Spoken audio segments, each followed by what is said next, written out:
बोलो सियावर रामचंद्र की जय। और श्री रामचरितमानस के उत्तर कांड में काकभुसुंडी जी उनको बताते हैं, सातों आवरणों को भेद कर जहां तक मेरी गति थी वहां तक मैं गया, पर वहां भी प्रभु की भुजा को मैं अपने पीछे ही देख पा रहा था। जब मैं भयभीत हो गया तब मैंने आंखें मूंद ली, फिर आंखें खोलकर देखता हूं तो अवधपुरी में पहुंच गया। मुझे देखकर श्री राम जी मुस्कुराने लगे। उनके हंसते ही मैं तुरंत उनके मुख में चला गया। हे पक्षीराज सुनिए, मैंने उनके पेट में बहुत से ब्रह्मांडों के समूह देखे। वहां उन अनेकों विचित्र लोक थे जिनकी रचना एक से बढ़कर एक थी। करोड़ों ब्रह्मा जी और शिव जी, अगगिनत तारागण, सूर्य और चंद्रमा, अनगिनत लोकपाल और यम और काल, अनगिनत विशाल पर्वत और भूमियां थी। असंख्य समुद्र, नदी, तालाब और वन तथा और भी नाना प्रकार की सृष्टि विस्तार देखा। देवता, मुनि, सिद्ध, नाग, किन्नर, चारों प्रकार के जड़ चेतन को भी मैंने उनके पेट के अंदर देखा। जो कभी न देखा था, न सुना था और मन में भी नहीं समा सकता था, कल्पना भी नहीं की जा सकती थी, वही सब अद्भुत सृष्टि मैंने वहां पर देखी। तब उसका किस प्रकार मैं वर्णन करूं, ना मेरे से किया जाएगा। मैं एक एक ब्रह्मांड में 100 वर्ष तक रहता। इस प्रकार मैंने अनेकों ब्रह्मांड देखता फिरता मैं वहां। प्रत्येक लोक में भिन्न भिन्न ब्रह्मा, भिन्न भिन्न विष्णु, शिव, मनु, दिक्पाल, मनुष्य, गंधर्व, भूत, बेताल और किन्नर, राक्षस, पशु, पक्षी, सर्प सभी वहां पर देखे। तथा नाना जाति के देवता एवं दैत्यगण थे। सभी जीव वहां दूसरे ही प्रकार के थे। अनेक पृथ्वी, नदी, समुद्र, तालाब, पर्वत तथा सब सृष्टि वहां दूसरी प्रकार की मुझे नजर आ रही। अंडकोश प्रति प्रति निज रूपा, देखूं जिनस अनेक अनूपा। अवधपुरी प्रति भुवन निनारी, सरजु भिन्न भिन्न नर नारी।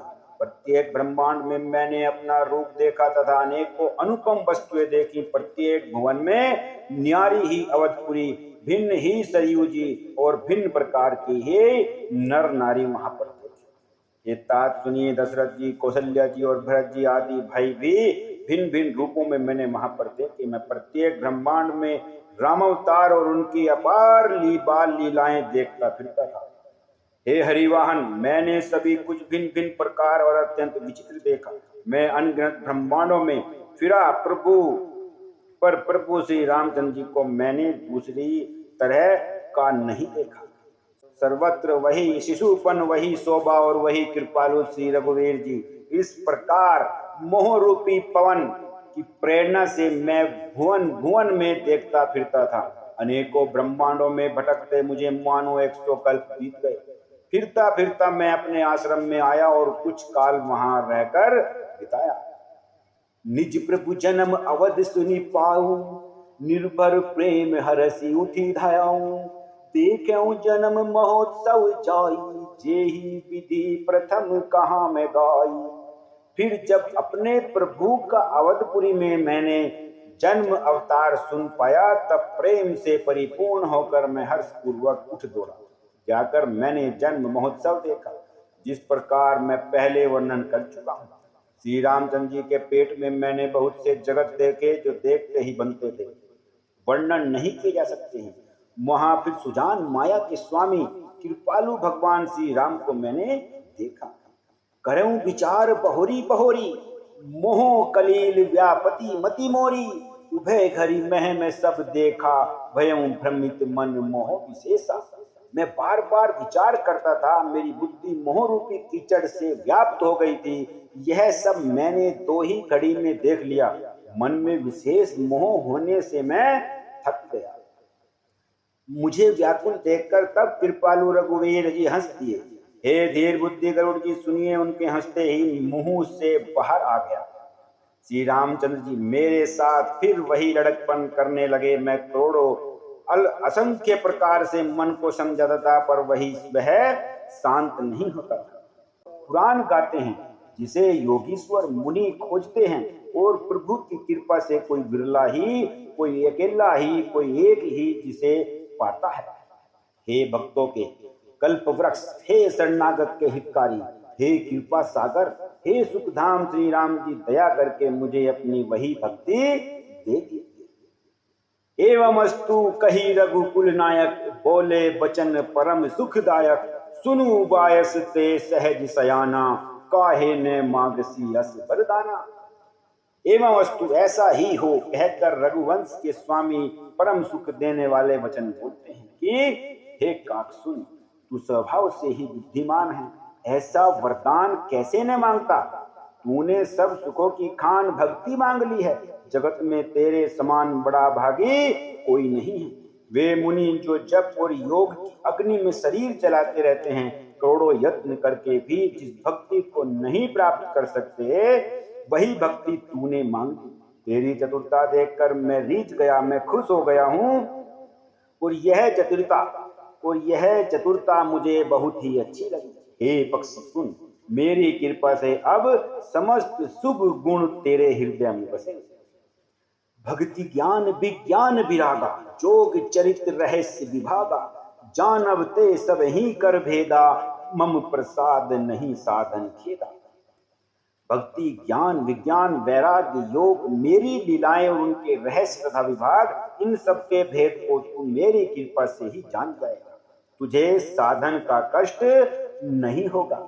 ऐसा प्रभु के वचन सुनकर काकभुसुंडी जी बड़े प्रसन्न होते हैं।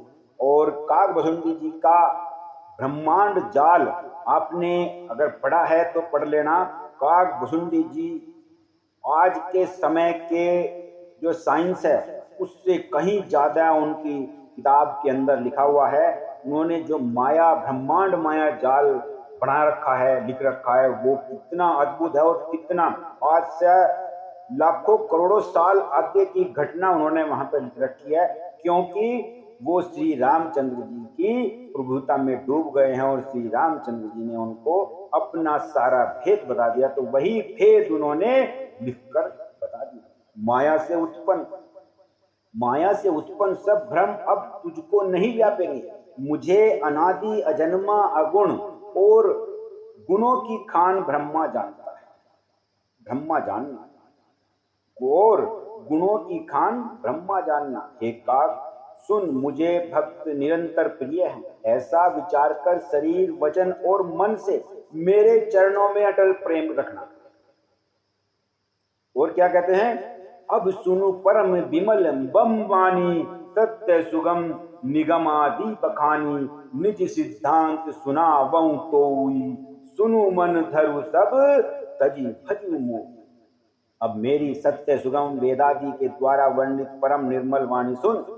मैं तुझको यह निज सिद्धांत सुनाता हूं, सुनकर मन में धारण कर और सब तज कर मेरा भजन।